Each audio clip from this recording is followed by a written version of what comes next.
آله وأصحابه أجمعين. أما بعد فأعوذ بالله من الشيطان الرجيم. بسم الله الرحمن الرحيم.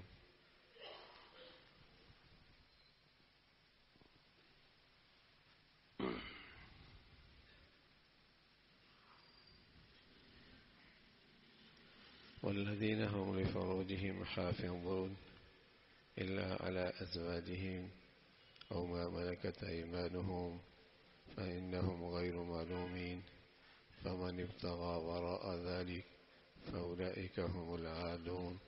صدق الله العظيم.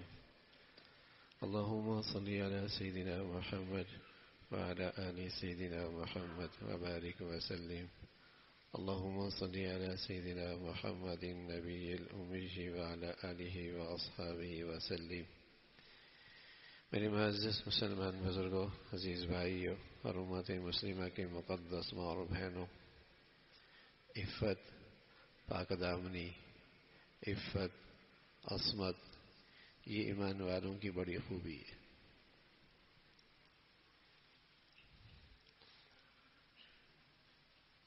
عفیف ہونا، پاک دامن ہونا، باحیا ہونا،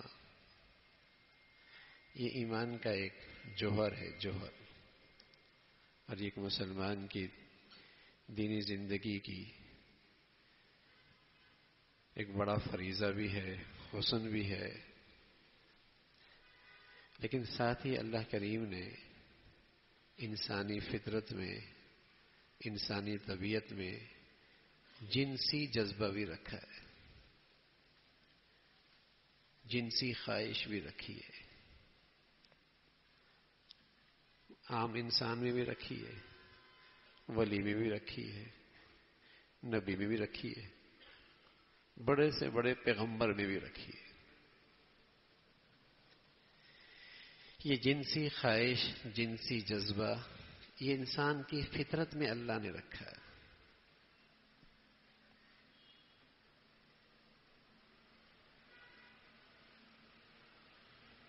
اللہ نے ہمیں بہت پیارا دین دیا ہے، دین اسلام، جس نے ہماری ہر فطرتی خواہش کی پوری رعایت رکھی ہے، جس میں ہمارے لیے فطری جذبے کا پورا خیال رکھا گیا ہے. جب اللہ نے جذبہ رکھا ہے، خواہش رکھی ہے، تو ایسا تو نہیں ہو سکتا کہ اس کے لیے کوئی راستہ نہ رکھا ہو. دنیا کی جو قومیں اس جذبے کو اور اس خواہش کو غیر فطرتی طریقے سے روکتی ہیں، جیسے یہودیوں عیسائیوں کے ہاں ہے کہ اللہ کا قرب پانے کے لیے ہر قسم کی لذت سے دستبردار ہونا پڑے گا. کھانا کھاؤ بس پیٹ بھرنے کے لیے، لذت لینے کے لیے نہیں. اگر لذت لوگے تو اللہ نہیں ملے گا.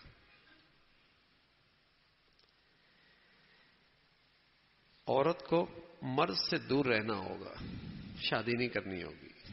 مرد کو عورت سے دور رہنا ہوگا، شادی نہیں کرنی ہوگی، ورنہ اللہ کا قرب نہیں پا سکتے. یہ عیسائیوں کا ایک طبقہ ہے جنہیں راہب بھی کہتے ہیں، تارک الدنیا بھی کہتے ہیں، جو انہوں نے رہبانیت اختیار کر رکھی ہے. تو ایسے لوگ ان کے ہاں ہیں، تارک الدنیا، ہر لذت سے دستبردار، انہیں وہ راہب کہتے ہیں. اور جو اس قسم کی عورتیں ہوتی ہیں انہیں نن کہتے ہیں، نن. لیکن دنیا نے یہ منظر بھی دیکھا کہ جب فطرتی خواہش کے ساتھ یہ سلوک کیا گیا تو ان کی وہ عیسائیوں کی خانقاہیں بدکاری کے اڈے بن گئے. ظاہر ہے یہ چیز تو اندر موجود ہے. جب آپ اس کے لیے حلال راستہ، جائز راستہ بند کریں گے تو حرام راستے تو پھر شیطان کھولے گا. گندگی کے اڈے بن گئے. باہر گندگی کم ہوتی تھی، ان کی عیسائیوں کی ان خانقاہوں میں بدکاری زیادہ ہوتی،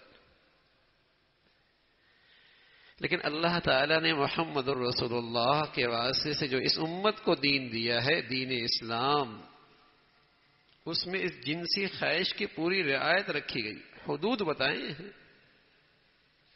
حدود بتائیں، اس لیے کہ اگر حدود کی رعایت نہ رکھی جائے اور اس کی خواہشات جیسے آج مغربی دنیا میں پوری ہو رہی ہے، تو پھر یہ ایک استسقاء کی بیماری بن جاتی ہے.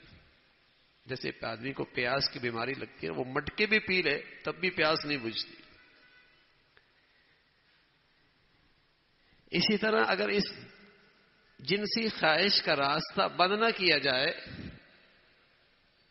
تو پھر آدمی کتے بلیوں کی طرح زندگی گزارتا. اور آج ان کی سوسائٹی کا ایک بہت بڑا حصہ 70-80% طبقہ ایسا ہے جو حرام پر مشتمل ہے، جہاں یہ پتہ کوئی نہیں ابا کون ہے بیٹا کون ہے. خاندانی سسٹم ختم ہو گیا، فیملی نظام ختم ہو گیا، باپ بیٹے کا، بہن بھائی کا، میاں بیوی کے تصورات ختم ہوتے چلے جا رہے ہیں. فطرتی نظام کو چھوڑا اور جانوروں کی طرف بہہ گئے.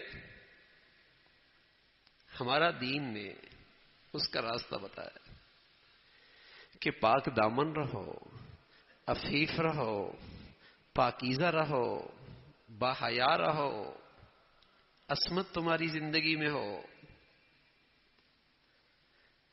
لیکن یہ جذبہ بھی ہے، تو اس جذبے کو پورا کرنے کے لیے ہمارے دین نے نکاح دیا. نکاح کرو. ہماری شریعت نے کہا اس کے لیے حلال راستہ ہے، نکاح کرو.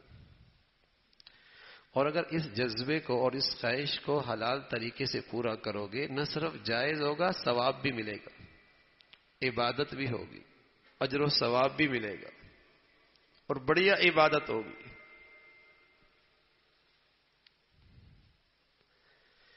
نماز پڑھتے ہیں، سلام پھیرتے ہیں، عبادت ختم ہو جاتی ہے. روزہ رکھتے ہیں، افطاری کرتے ہیں، روزے کی عبادت ختم ہو جاتی ہے. حج کرتے ہیں، احرام اتارتے ہیں، حج کی عبادت ختم ہو جاتی ہے. تلاوت شروع کرتے ہیں، زبان رکتی ہے، تلاوت کی عبادت ختم ہو جاتی ہے. نکاح کی عبادت ایسی ہے، جب تک میاں بیوی محبت سے زندگی گزارتے ہیں مسلسل عبادت میں رہتے ہیں.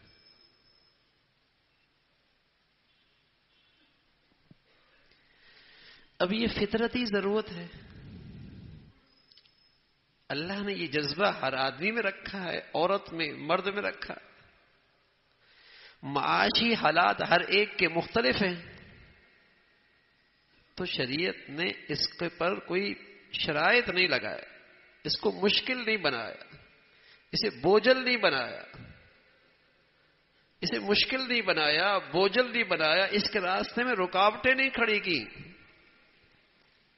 اس عبادت کو انتہائی آسان رکھا. اتنا آسان رکھا مسجد میں آنا بھی ضروری نہیں.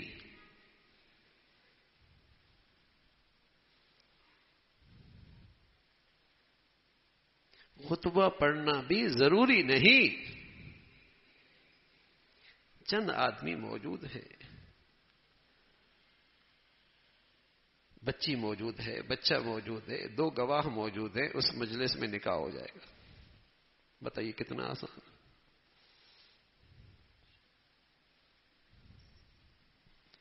سنت ہے خطبہ پڑھنا، میرے نبی کی سنت ہے مسجد میں اس کا اہتمام کرنا.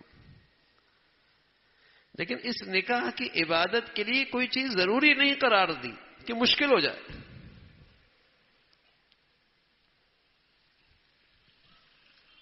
آسان کر دیا. فطرتی ضرورت ہے. اور اب ہم نے اس آسان کو کتنا مشکل کر دیا.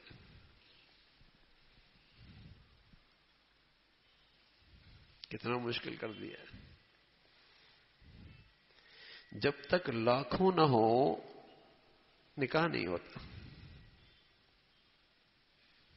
بلکہ میں لاکھوں بھی کم کہہ رہا ہوں، اس لیے کہ جنہیں اللہ نے پیسہ دیا ہے اب تو وہاں یہ حال ہے کہ لاکھوں کا تو صرف ایک جوڑا بنتا ہے، لاکھوں کا تو صرف ایک جوڑا بنتا ہے اور وہ ایک ہی مرتبہ پہنا جاتا ہے، اور اس کو پہننا بھی ایک مصیبت ہوتی ہے۔ لیکن کیا کریں، سوسائٹی کا رواج جو ہے،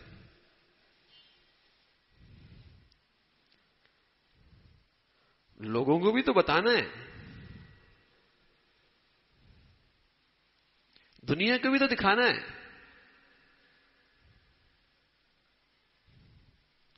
شریعت آسان ہے وہ آج ہم نے مشکل کر دی، اور جسم و رواج جو واقعی مشکل ہیں آج وہ ہمارے لیے آسان ہو گئے۔ کتنا مشکل کر دیا،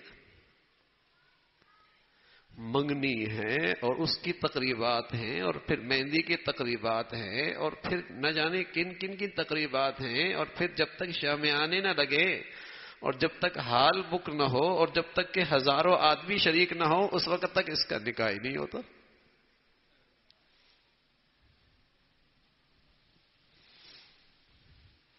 اچھا، سب کے سر میں درد ہے، بیوی کی بھی، ابا کے بھی، اماں کے بھی، سب کے سر میں درد ہے کہ مشکل ہو گئی، لیکن کرنا بھی ضروری ہے۔ تکلیف میں سب ہیں، دل سے کوئی نہیں چاہ رہا، پھر بھی رسمیں پوری کرنی ہے۔ اور جب ساری رسمیں بھی پوری کر لیتے ہیں، اور اس لیے پوری کرتے ہیں کہ لوگ خوش ہو جائیں، نہ خدا خوش ہوتا ہے نہ لوگ خوش ہوتے ہیں، شکایت سب کو پھر بھی رہتی ہے۔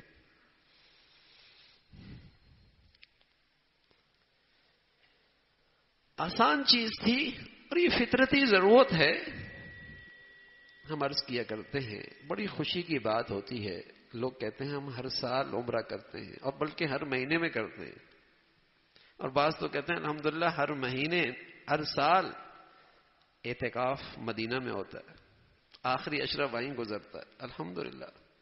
لیکن کیا یہ اچھا ہو کہ جنہوں اللہ مال دے دے وہ یہ بھی روایت شروع کر دیں کہ اللہ نے اتنی دولت دی لیکن بچے اور بچی کی شادی سنت کے مطابق کی ہے، یہ بھی رواج دے دے نا ذرا، یہ مشکل ہے۔ یہ بھی تو بڑھیا عبادت ہے بھائی، اسے بھی تو آسان کر دیں تاکہ دوسروں کو بھی تو حوصلہ ملے، ہمت بڑھے کہ جب یہ صاحب حیثیت آدمی ایسا کر سکتا ہے تو ہم کیوں نہیں کر سکتے۔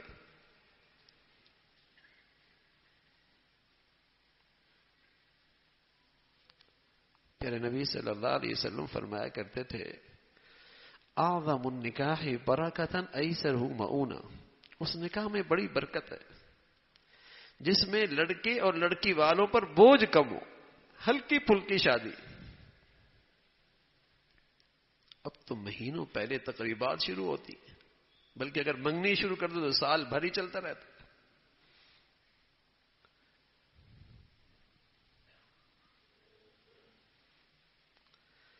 ساری صلاحیتیں، ساری سوچ، ساری فکر، ساری پریشانیاں، سارا پیسہ فضول رسم و رواج میں، نہ ثواب، نہ اجر، نہ اللہ راضی، نہ کوئی فائدہ، اور خون پسینے کی کمائی یوں ضائع کر رہا۔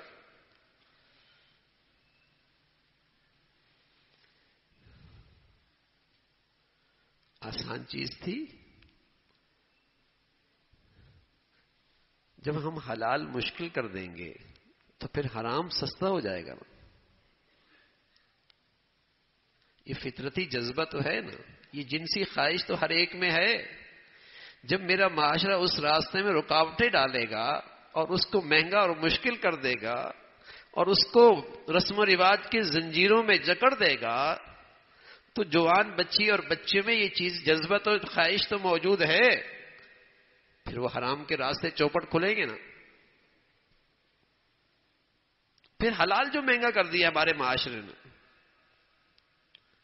ہماری سوسائٹی کے لیے حلال اپنانا مشکل جو ہو گیا، پھر حرام کے راستے چوپٹ کھلیں گے، وہ سستا ہو جائے گا. ہم حلال سستا کر دیں، اسے آسان کر دیں نا، اسے کم خرچ والا بنائیں، کم خرچ والا بنائیں جتنا آسانی سے. یہ تو فطرتی ضرورت.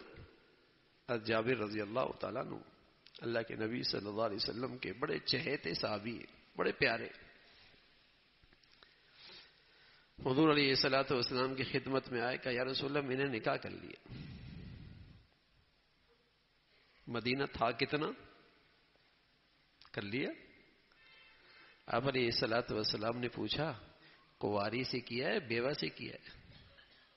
کہا یا رسول اللہ میری چھوٹی چھوٹی بہنیں ہیں، 6 بہنیں ہیں میری چھوٹی چھوٹی، میں نے سوچا بیوہ سے کر لوں تاکہ میری بہنوں کو بھی سنبھال لے. حضور علیہ الصلوۃ والسلام نے یہ نہیں کہا کہ ہمیں تو نہیں بلایا آپ نے، ہاں دعا دی اللہ تیری شادی میں برکت عطا فرمائے.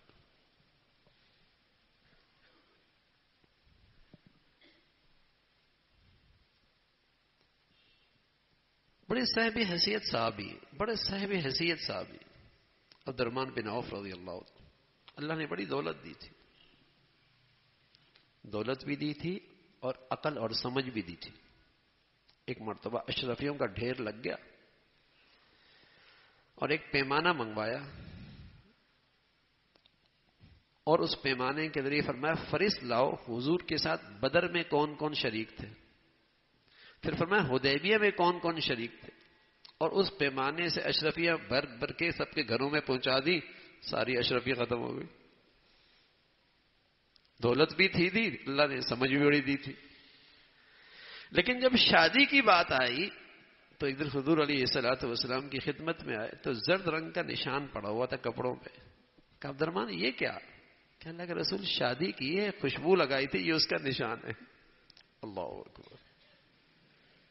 اتنا صاحب حیثیت. اللہ سمجھ دے دے نا، اور پیسہ دے دے، اور عقل بھی بڑھیا دے دے، اور بصیرت بھی دے دے کہ پیسہ خرچ کرنے کی جگہ کون سی ہے بھائی، کہاں پیسہ خرچ کرنا چاہیے.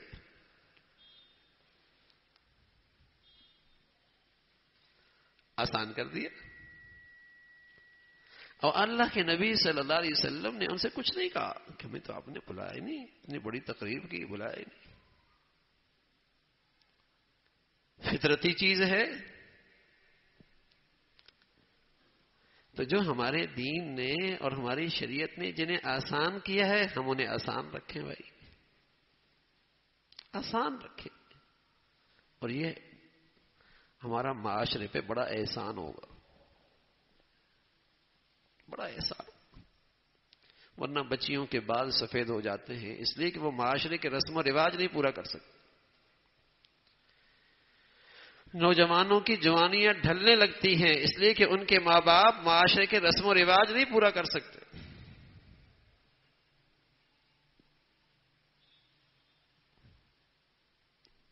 اور جو کرنے پہ آتے ہیں استعداد نہیں ہے، وہ زکوٰۃ لے کر رسم و رواج پورے کر رہے ہوتے ہیں. رواج پورے کرنے چاہے زکوٰۃ لے کے کریں.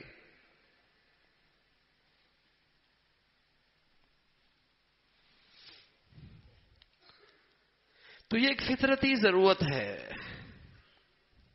پاک دامنی مشکل ہو جائے گی، جوانیاں بچانا مشکل ہو جائیں گی.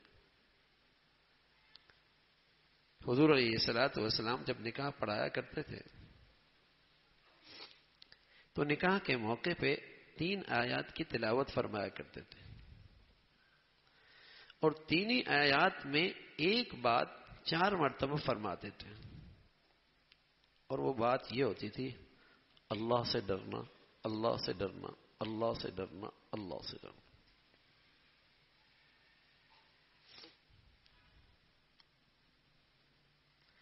کوئی آزمائش آ جائے، کوئی پریشانی آ جائے، کوئی بیماری آ جائے تو اللہ تعالیٰ یاد آ جاتے. لیکن خوشیوں کے موقع پہ مسلمان اللہ کو بھول جاتا ہے.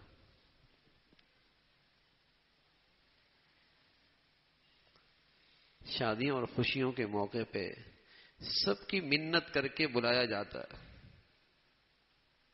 سب کو راضی کر کے شادی میں خوشی میں لایا جاتا ہے، لیکن اگر ناراض کیا جاتا ہے تو اللہ اور اللہ کے رسول کو.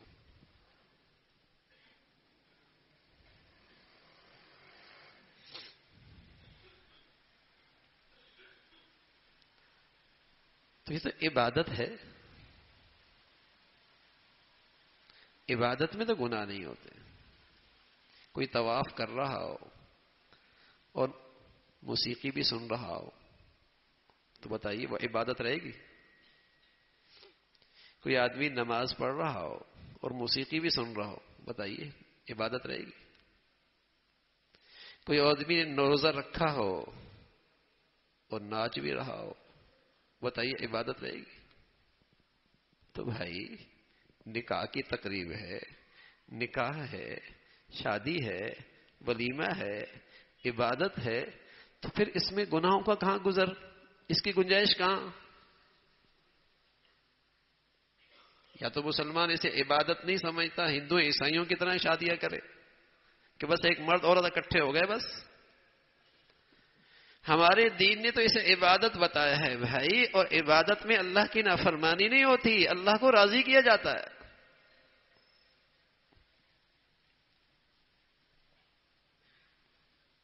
اللہ تعالیٰ کو راضی کیا جاتا ہے اور اس کی پھر برکتیں.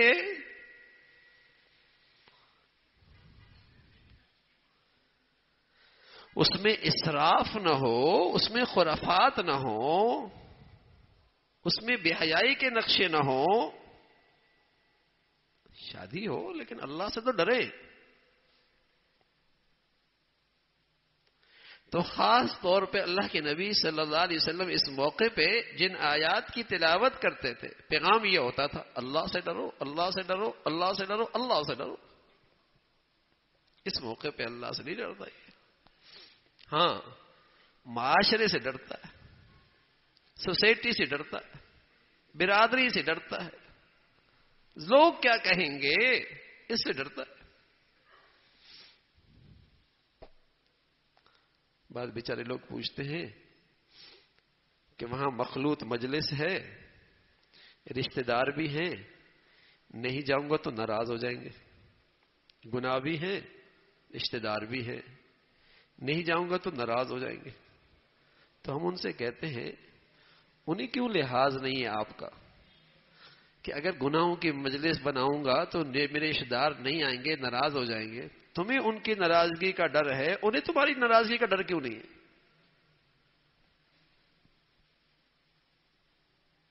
انہیں کیوں لحاظ نہیں آپ کا؟ تم تو ان کا لحاظ کر کے اللہ کو ناراض کر کے جا رہے ہو، اور انہیں تمہارا اتنا بھی لحاظ نہیں جس سے اللہ بھی راضی ہو رہا ہے.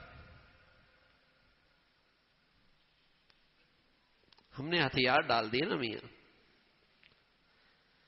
جب ہتھیار ڈال دیے تو نمازی اور حاجیوں کے ہاں بھی سب کچھ ہو رہا ہے. ہتھیار جو ڈال دیے جی سبھی کر رہے ہیں. کوئی ہمت ہی نہیں کرتا کہ بھائی یہ کون سی شادی ہے جس میں اللہ کو ناراض کیا جا رہا ہو؟ یہ تو عبادت ہے، اس پہ تو اللہ کے نبی صلی اللہ علیہ وسلم نے اجر و ثواب کا وعدہ بتایا ہے، اور بڑھیا عبادت ہے. جب تک میاں بیوی زندگی محبت سے گزار رہا ہے عبادت میں. شوہر بیوی کو محبت کی نظر سے دیکھے، بیوی شوہر کو محبت کی نظر سے دیکھے، دونوں کو اللہ کریم اپنی رحمت کی نظر سے دیکھتے ہیں. تو ایسی عبادت ہے. ان کے ساتھ محبت سے بات کرنا اور ان کے پاس بیٹھنا نفل عبادت سے زیادہ بڑھیا عبادت. تو ایسی بڑھیا عبادت ہے. لیکن آج اس خوشی کو، اس عبادت کو، ان نکاحوں کو ہم نے گناہوں کا ملغوبہ کر دیا. ہر گناہ ہو رہا.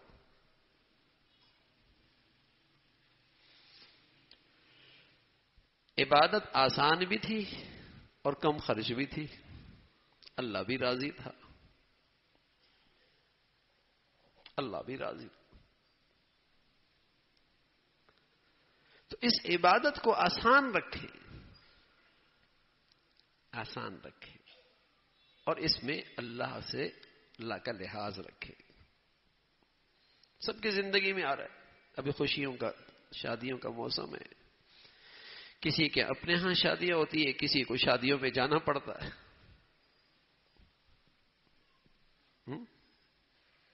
تو تھوڑا سا اگر ہم اس بات کی فکر کر لیں کہ بھئی مرد الگ ہیں، عورتیں الگ ہوں، کیوں اللہ کو کھلے گناہوں میں کے ذریعے اللہ کو ناراض کرتے ہو؟ ایک ہے غلطی سے گناہ ہو جانا، ایک ہے بھول سے گناہ ہو جانا، اس پر ندامت شرمندگی اللہ کریم بڑے معاف کرنے والے ہیں. اور ایک علل اعلان گناہ کرنا اور گناہوں کو اپنا اسٹیٹس بنا لینا اور جرت کے ساتھ گناہوں کرنا، گناہ کو اپنے لیے فخر کا باعث بنانا، ایسے لوگوں کو تو اللہ اپنی مغفرت سے ہی محروم کر دیتا. یہ گناہ کا اسٹیٹس بنا لینا کہ جی آج کا اسٹیٹس ہے، اور گناہوں سے اپنی عزت کمانا کہ گناہوں سے عزت ملے گی. مت ماری گئی ہے، دل مسخ ہو گیا ہے. اللہ کو ناراض کر کے بھی کوئی عزت پر پا سکتا ہے؟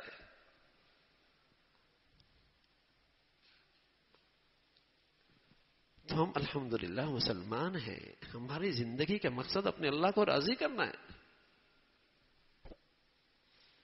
اللہ تعالیٰ کو راضی کرنا ہے. تو ان خوشیوں کے اندر بھی اپنے اللہ کو راضی رکھیں، ان خوشیوں میں بھی اپنے نبی کے طور طریقے زندہ کریں. یہ عبادت ہے. نماز پڑھنے کا نام صرف عبادت نہیں، روزہ حج کا نام صرف عبادت نہیں بھائی. یہ ہمارا معاشرت میں بھی تو دین زندہ کرنا ہمارا فریضہ ہے. یہ تو نہیں کہ مسلمان مسجد میں مسلمان اور شادیوں میں غیروں کے طریقے، ہندوؤں کے، عیسائیوں کے. پتہ ہی نہیں لگتا یہ ہندو کی شادی ہے، مسلمان کی شادی ہے، کوئی فرق نہیں لگتا. تو اسے عبادت کے انداز میں کرنا چاہیے، پھر اس کی برکتیں آتی ہیں. اس کی برکتیں تو حلال طریقہ ہے تو پاک دامنی معاشرے میں رہے، عفت معاشرے میں رہے، پاکیزگی معاشرے میں رہے. فرما نکاح کر لو.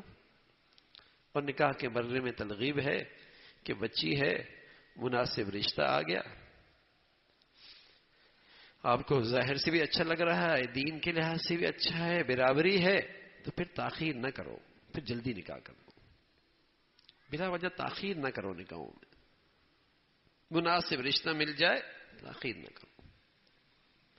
عام طور پہ نکاح میں جو تاخیر ہوتی ہے، سبحان اللہ، اللہ کا کلام ہے، فرمایا وَأَنكِحُوا الْأَيَامَ مِنكُمْ وَالصَّالِحِينَ مِنْ عِبَادِكُمْ وَإِمَائِكُمْ إِن يَكُونُوا فُقَرَاءَ يُغْنِهِمُ اللَّهُ مِنْ فَضْلِهِ. اگر تمہیں معاش کا مسئلہ ہے تو شادی کی برکت سے اللہ تمہارے معاش کو مسئلہ اپنے فضل سے حل کر دیں گے. عام طور پہ یہی ہوتا ہے، پاؤں پہ کھڑا ہو جائے، وہ پاؤں پہ کھڑا ہوتے ہوتے بیچارے کے گھٹنوں میں درد شروع ہو جاتا، زندگی گزر چکی ہوتی. ان یکونوا فقراء یغنیہم اللہ من فضلہ. ہر ایک اپنے رزق خود لے کے آتا ہے، کوئی کسی کو نہیں کھلاتا. ہمارا ایمان ہے، آدمی دنیا میں آتا ہے اپنی روزی خود لے کے آتا ہے، اپنی قسمت کی روزی خود لے کے آتا ہے. کون کس کی برکت سے کھا رہا ہے گھر میں واللہ ہی جانتے ہیں. دیکھتا ہوا نظر آتا ہے وہ کمال آ رہا ہے، لیکن گھر میں کسی کی برکت سے اس کو مل رہا ہوتا ہے. ایک شخص بھائی آیا حضور علیہ الصلوۃ والسلام کی خدمت میں، کہا یا رسول اللہ، یہ میرا بھائی آپ کے پاس سیکھتے رہتے ہیں، ہمیں وقت بہت کم دیتے، ہمارے کام میں وقت بہت دیتے ہیں، آپ کے پاس بہت آتے ہیں. حضور علیہ الصلوۃ والسلام نے فرمایا لعلک ترزق بہ، ہو سکتا ہے تجھے بھی اسی کی برکت سے مل رہا ہو. کون کس کی برکت سے کھا رہا ہو. تو ہر ایک اپنی روزی لے کے آتا ہے، لیکن جب جوانیاں پاک رہیں گی، شباب صاف رہے گا، پاک دامنی رہے گی، عفت رہے گی، رزق بھی آئے گا، برکت بھی ہوگی، برکت بھی ہوگی۔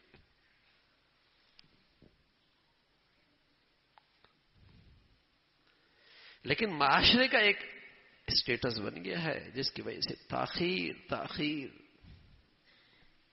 اور وقت گزر جاتا ہے، پھر مشکلات بڑھ جاتی ہیں۔ دین محفوظ ہو نا، اس کا ایمان محفوظ ہو،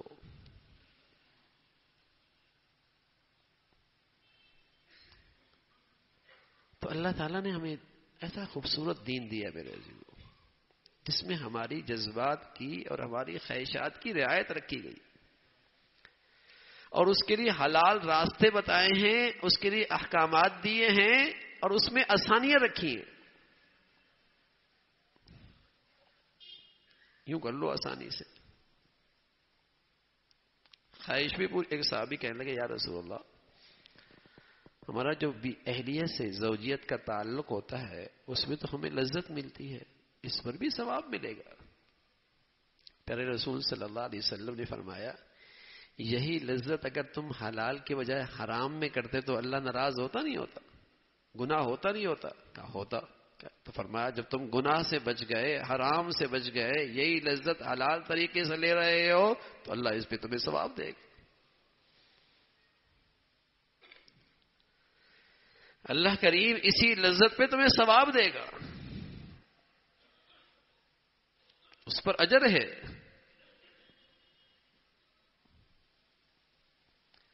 تو عفت اور پاک دامنی کا ایک راستہ تو یہ ہے، نکاح جلدی کر لو اور اسے آسان کر دو، معاشرے میں اس سے بھی پاک دامنی رہتی ہے۔ دوسری چیز بتائی، قل للمؤمنین یغضوا من ابصارہم، دوسری یہ چیز بتائی کہ آدمی بدی کے راستے پہ شیطان تب ڈالتا ہے جب آدمی کی نظریں آوارہ ہو جاتی۔ النظر سہم من سہام ابلیس، یہ نظر شیطان کا ایک تیر ہے، اور اس نظر کے ذریعے وہ آدمی کو برائی کے راستے پہ ڈال دیتا۔ جب آدمی کی نظر قابو میں نہیں رہتی، دل قابو میں نہیں رہتا، جب دل قابو میں نہیں رہتا، شرمگاہ قابو میں نہیں رہتی۔ تو پہرا بٹھا دیا، نظر کی حفاظت کر لو، نظر کی حفاظت کر لو، پاک دامنی کے لیے بتا، نظر کی حفاظت کر لو، اپنی شباب کی حفاظت کرے گا، نظروں کی حفاظت کر لو۔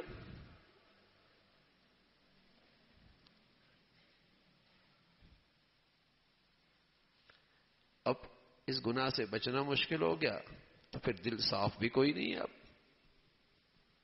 دل بھی صاف کوئی نہیں۔ یہ نظر ہی آدمی کے دل میں فاسد خیالات ڈالتی ہے، برے خیالات لے کے آتی ہے، اور ایک وقت کے بعد پھر آدمی برائی کی طرف قدم اٹھاتا ہے۔ اس لیے ہماری شریعت نے پہرا بٹھا دیا، نظریں بچا لو نا، شیطان کے اس تیر سے بچ جاؤ، نظر بچا لو، نظروں کی حفاظت کر لو۔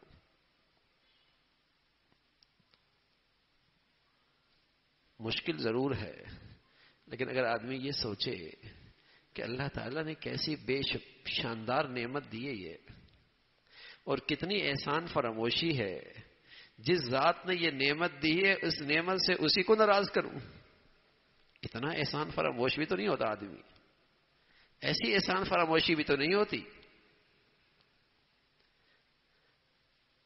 بن نگاہ کی دنیا میں آتا ٹھوکرے کھاتا نا، کب سے اس مشین کو استعمال کر رہا ہے اور کیا کچھ دیکھ رہا ہے اس سے۔ اللہ میاں تو صرف یہ کہا ہے کہ اس سے سب کچھ دیکھو، صرف دو چیزیں نہ دیکھو بس، باقی سب چیزیں دیکھو، اور جو مرضی دیکھو، دو چیزیں نہ دیکھو۔ ایک فرمایا کسی کو حقارت کی نظر سے نہ دیکھو، اور دوسرا فرمایا کسی عورت کو لذت کی نظر سے نہ دیکھو۔ پہاڑ دیکھو، سمندر دیکھو، دریا دیکھو، بچی کو دیکھو، پیاروں کو دیکھو، محبت سے دیکھو، پیار سے دیکھو، اپنوں کو دیکھو، اللہ کے قدرت کے نقشے دیکھو. ایسی بڑی نعمت. ہاں، دو چیزوں سے احتیاط کر لو. کسی پہ نظر حقارت نہ ڈالو، کسی کو حقیر نہ دیکھو، کسی کو حقیر نہ دیکھو. اور دوسرا فرمایا کسی غیر محرم کو لذت کی نظر سے نہ دیکھو. اب ایسی مشینری دی اور اتنی آسانیاں پیدا کی، دو چیزوں سے منع کیا، تو یہ کیسی بندگی ہے بھائی؟ یہ کیسی بندگی ہے کہ اتنی بڑی نعمت اور اللہ کا اتنا بڑا کرم کہ اتنی بڑی نعمت دی ہے. اماں کے پیٹ میں میرا اور آپ کو تو اختیار نہیں تھا نا بھائی. کتنے ہیں جو بن بنائی کے آتے ہیں، کتنے ہیں بن آنکھ کے آتے ہیں. زندگی بھر حسرت رہ جاتی ہے کہ اماں ابا کو اپنی آنکھوں سے کیسے دیکھتا، اور اسی حسرت کے ساتھ دنیا سے چلے جاتے ہیں.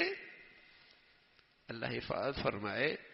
آنکھوں کی بینائی ہو اور پھر چلی جائے تو دنیا اندھیرا ہو جاتا ہے. دنیا اس کی نظر میں سارا اندھیرا دے رکھی ہے نا اللہ نے. تو اس نعمت کا بھی تو حق ہے، اس کا بھی تو کوئی حق ہے. اس میں اللہ کا حکم پورا کرو اور اس کی خاطر اس کی حفاظت کرو. نظروں کی حفاظت، نظروں کی حفاظت. یقین جانے بد نظری کی نحوست ہے.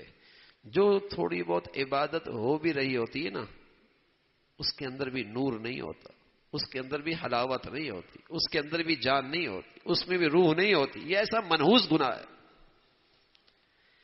نہ چہرے کی رونق باقی رہتی ہے، نہ عبادت کی رونق باقی رہتی ہے.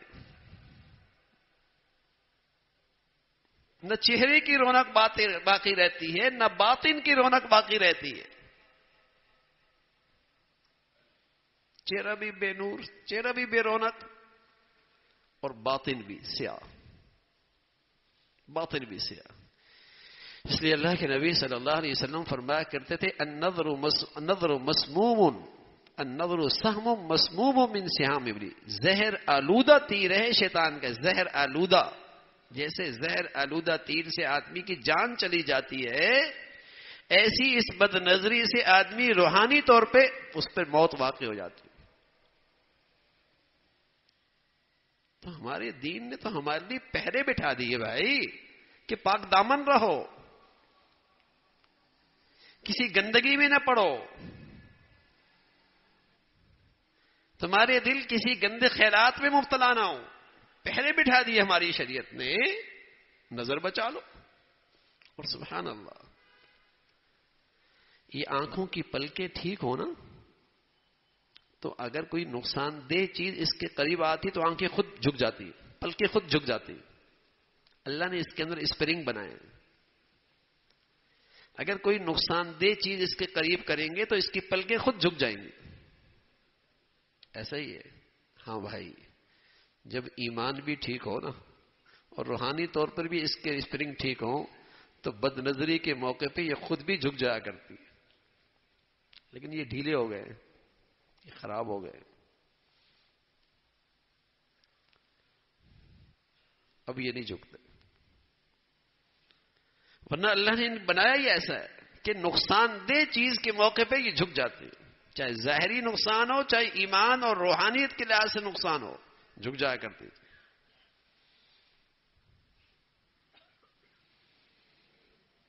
اللہ نے ان میں طاقت رکھی تھی. تو میرے عزیزو، اس گناہ کی نحوست سے پاک دامنی خطرے میں پڑ جاتی. نہیں دیکھتے بھائی کتنے ہنستے بستے گھر اجڑ جاتے. آغاز کہاں سے ہوتا ہے؟ آنکھ کا استعمال غلط ہوا، دل غلط ہوا، حلال رشتوں کی محبتیں ختم ہو گئی، حرام رشتے قریب آ گئے. حلال محبتوں کے رشتے کمزور ہو گئے اور حرام قریب زندگی میں آ گیا. آغاز نظر، ابتدا بدنگاہی، برائی کی ابتدا نظر سے ہوئی. اور ہمارا دین ہماری کمزوریوں کو سامنے رکھ کر ہمیں تعلیم دیتا ہے. نظریں جھکا لو نا. یغضوا من ابصارہم. عام طور پہ قرآن میں مردوں سے خطاب ہوتا. اقیموا الصلاۃ. عورتیں ماتحت داخل ہوتی ہیں. آتوا الزکاۃ. مردوں سے خطاب ہے، عورتیں بھی داخل ہیں. کتب علیکم الصیام. روزے فرض ہیں، عورتیں بھی داخل ہیں. لیکن جب نظروں کی بات آئی تو مردوں کو الگ کہا، عورتوں کو الگ کہا. قل للمؤمنین مردوں سے کہا، وقل للمؤمنات عورتوں سے کہا. الگ الگ تلقین کی خصوصیت کے ساتھ. خصوصیت کے ساتھ. اور آگے بتایا اس کے ثمرات کیا ہوں گے. پاک دامن رہو گے، پاک دامن رہو گے، عفیف رہو گے، عفت اور عصمت محفوظ رہے گی، اس کی حفاظت ہو. تو نظروں کی حفاظت ہو، نظروں کی حفاظت ہو. اور آدمی صبح جب گھر سے نکلے اللہ سے مانگ، اے اللہ اس گناہ کی نحوست سے بچا. اور اپنی سی کوشش کر لے. رات کو پھر جب آئے جو کمی ہو جائے اللہ سے معافی مانگ لے. اب یقین جانے چند دن ہوں گے تو آپ کو عبادت کی ایسی لذت ملے گی. تلاوت کریں گے تو جی کرے گا کرتا ہوں رہوں، سجدہ کریں گے جی کرے گا سجدہ کرتا ہی چلا جاؤں. ایسی عبادت میں لذت نصیب ہو، حلاوت نصیب ہو.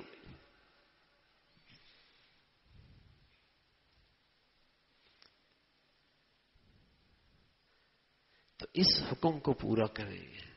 رشتے حلال، شادی آسان، نکاح آسان، مناسب رشتہ آ جائے بلا وجہ تاخیر نہ ہو. اور اپنے گھروں میں اپنی زندگیوں میں ایسا ماحول بنائیں کہ نظروں کی حفاظت ہو سکے، تاکہ اللہ تعالیٰ جو ایمان کا جوہر ہے، حیا، عفت، پاک دامنی، وہ اللہ تعالیٰ ہم سب کو بڑھیا نصیب فرمائے. وآخر دعوانا الحمد للہ رب العالمین. ایک نکاح ہے بھائی، دو ہیں. حسن شفیق محمد یسا. آگے آجا بیٹا. خرم ضمیر الدین. خرم ضمیر الدین وکیل. آپ نے بچی سے پوچھ لیا؟ تشریف رکھیں، مجھے اجازت ہے. آپ اپنی جگہ پہ تشریف رکھیں، مجھے اجازت ہے. سفیر الحق، ٹھیک ہے تشریف رکھیں. سمیر الحق. محمد یاسین.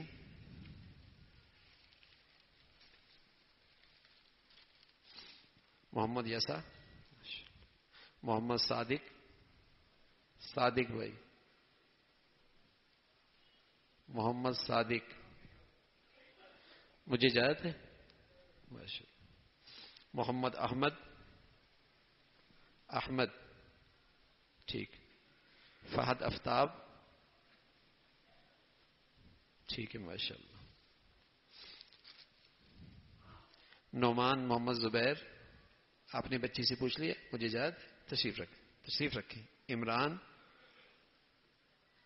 عمران ٹھیک. احمد ولد محمد فیصل. جی بھائی احمد ولد محمد فیصل ٹھیک ہے تشریف رکھیں. الحمد لله نحمده ونستعينه ونستغفره ونؤمن به ونتوكل عليه ونعوذ بالله من شرور أنفسنا ومن سيئات أعمالنا من يهده الله فلا مضل له ومن يضلل فلا هادي له ونشهد أن لا إله إلا الله ونشهد أن محمدا عبده ورسوله. أما بعد فأعوذ بالله من الشيطان الرجيم. بسم الله الرحمن الرحيم. يا أيها الذين آمنوا اتقوا الله حق تقاته ولا تموتن إلا وأنتم مسلمون. وقال الله تعالى يا أيها الناس اتقوا ربكم الذي خلقكم من نفس واحدة وخلق منها زوجها وبث منهما رجالا كثيرا ونساء واتقوا الله الذي تساءلون به والأرحام إن الله كان عليكم رقيبا. وقال الله تعالى يا أيها الذين آمنوا اتقوا الله وقولوا قولا سديدا يصلح لكم أعمالكم ويغفر لكم ذنوبكم ومن يطع الله ورسوله فقد فاز فوزا عظيما. وقال النبي صلى الله عليه وسلم النكاح من سنتي. وقال عليه الصلاة والسلام من رغب عن سنتي فليس مني. وقال النبي صلى الله عليه وسلم تزوجوا الودود الولود فإني مكاثر بكم الأمم. وقال النبي صلى الله عليه وسلم أعظم النكاح بركة أيسره مؤونة أو كما قال عليه الصلاة والسلام. صدق اللہ العظیم. بھائی حسن شفیق احمد بھائی، میں نے آپ کا نکاح صدف حق کے ساتھ بابا کالا جناب بھائی خرم ضمیر الدین صاحب، بشہاد جناب بھائی سفیر الحق صاحب، بھائی سمیر الحق صاحب، بھائی بس سونے کا ایک سیٹ جس کی مالیت تقریباً 2,55,000 روپے کے ہے، آپ نے قبول کر لیا؟ جی ماشاءاللہ بھائی ماشاءاللہ. بھائی محمد یاسین، بھائی محمد یاسین، میں نے آپ کا نکاح امامہ جو کہ بیٹی ہے فیصل صاحب کی، بابا کالا جناب بھائی نعمان صاحب، بشاہ جناب بھائی عمران صاحب، بھائی احمد صاحب، بھائی بس 50,000 روپے مہر کے آپ نے قبول کر لیا؟ جی اللہ تعالیٰ بہت قبول فرمائے بھائی.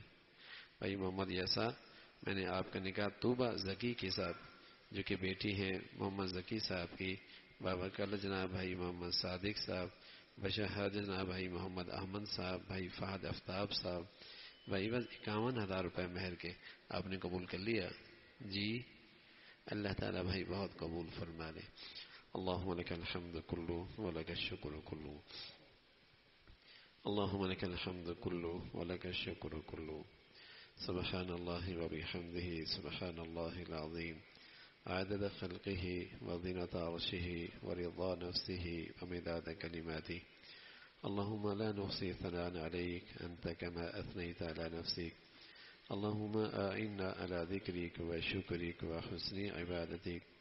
یا ارحم الراحمین اپنے فضل سے نکاحوں کو قبول فرما، ایمان اخلاق کی ترقی کا ذریعہ بنا، باہمی محبتیں خوشیاں عطا فرما، عزتیں سعادتیں عطا فرما، ان کی جوانیوں میں صحت میں رزق میں برکت عطا فرما، ہمیشہ باہمی اعتماد کی آپس کے اتفاق کی زندگی عطا فرما. یہ خوشی ان کی زندگی کی راحت کا سکون کا عزت کا باعث بنا.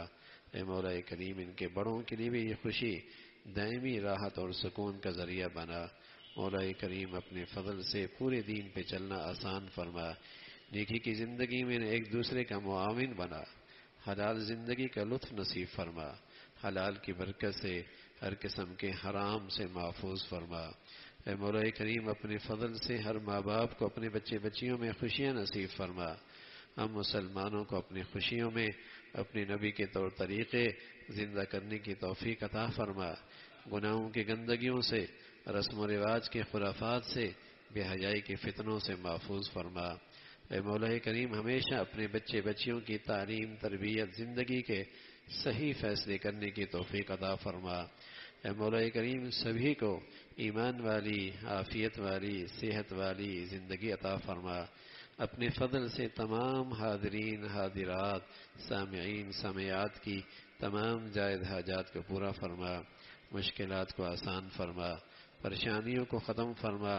اے مولا کریم نعمتوں پر دل و جان سے شکر گزاری نصیب فرما. ہمیں احسان شناس بنا، احسان فراموشی سے محفوظ فرما. بندوں میں جو محسن ہیں ان کا بھی شکر گزار بنا، اور مولا حقیقی جو منعم حقیقی ہے اے مولا اس کا بھی شکر گزار بنا. اپنے فضل سے اس کی عطا کردہ نعمتوں میں ہمیشہ اس کی فرما برداری نصیب فرما. اے مولا ہمیشہ اپنی نعمتوں میں اپنی فرما برداری نصیب فرما.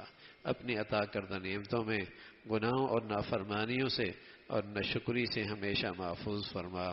اے مولا کریم حادثات سانحات موذی اور دیرپا بیماریوں سے اسپتالوں کی زندگی سے محفوظ فرما. اپنے فضل سے حلال عطا فرما، برکت والا عطا فرما. حرام سے محفوظ فرما، ہمارے بچے بچیوں کو لقمہ حرام سے محفوظ فرما۔ اے مولا کریم اپنے فضل سے اپنے کرم سے نعمتیں دینے کے بعد چھن جانے سے محفوظ فرما، نیکی کی توفیق کے بعد اور پرہیزگاری کی زندگی کے بعد اے مولا گناہوں سے محفوظ فرما، نیکی سے محرومی سے محفوظ فرما، ہمیشہ اپنی فرما برداری پہ زندگی عطا فرما اور اسی پہ خاتمہ نصیب فرما۔ اے مولا کریم دنیا بھر کے مظلوم مسلمانوں کی مدد اور نصرت فرما، اہل اسلام کو نیک صالح قیادت نصیب فرما۔ یا ارحم الراحمین فلسطین اور غزہ کے مظلوم بھائیوں کی مدد اور نصرت فرما۔ اے مولا اپنے قدرت کے عجائبات سرزمین فلسطین پہ دکھا، اے مولا اپنے قدرت کے عجائبات سرزمین غزہ پہ دکھا۔ اے مولا ان کی قربانیاں اور ان کی شہادتیں اور ان کا استقامت اور ان کا صبر اے اللہ امت میں دینی زندگی کو بیدار فرما، ان کی یہ قربانیاں اور یہ ثابت قدمی کو قبول فرما کر امت میں ایمانی حرارت کو پیدا فرما، اسلامی بیداری کو عام فرما، مسلمانوں میں وحدت اسلامی اور اسلامی بھائی چارہ عام فرما، مسلمانوں کو نفرتوں کی شکلوں سے محفوظ فرما۔ اے مولا کریم اپنے فضل سے ان کی مدد اور نصرت فرما، اے مولا ان کی حفاظت فرما، ان کے دلوں میں سکینہ نازل فرما، اے اللہ ان کے دلوں میں سکینہ نازل فرما، ان کی مدد اور نصرت کی شکلیں پیدا فرما۔ اے اللہ دشمنان اسلام کو اے اللہ ان کو آپس میں دستے گریبان فرما، ان کی طاقت کو ٹکڑوں میں تقسیم فرما۔ اے اللہ ہزیمت اور شکست اے اللہ اپنے فضل سے ان کے ممکن کا مقدر فرما۔ اے مولا کریم مسلمانوں کو ایمانی غیرت نصیب فرما، مسلمانوں کو نیک صالح قیادت نصیب فرما، اہل اسلام کو دین دشمنوں سے اور ملک دشمنوں سے اور دین بیزار حکمرانوں سے ہمیشہ کے لیے نجات نصیب فرما۔ اے مولا کریم اپنے فضل سے ہم سب کے حال پہ رحم فرما، ہمارے ملک میں نیکی کی اور خیر کی اور تعمیر کی قوتوں کو غلبہ نصیب فرما، شر کی اور تخریب کی اور بے حیائی کی اور بے دینی کی طاقتوں کو نیست و نابود فرما۔ اے مولا اس ملک کو سلامتی عطا فرما، یہاں ایمان ہدایت کی فضاؤں کو عام فرما، ہمارے شہر کو سلامتی عطا فرما، پوری امت مسلمہ کو سلامتی عطا فرما۔ ربنا تقبل منا انك انت السميع العليم وتب علينا انك انت التواب الرحيم وصلى الله على سيدنا محمد وعلى آله واصحابه اجمعين برحمتك يا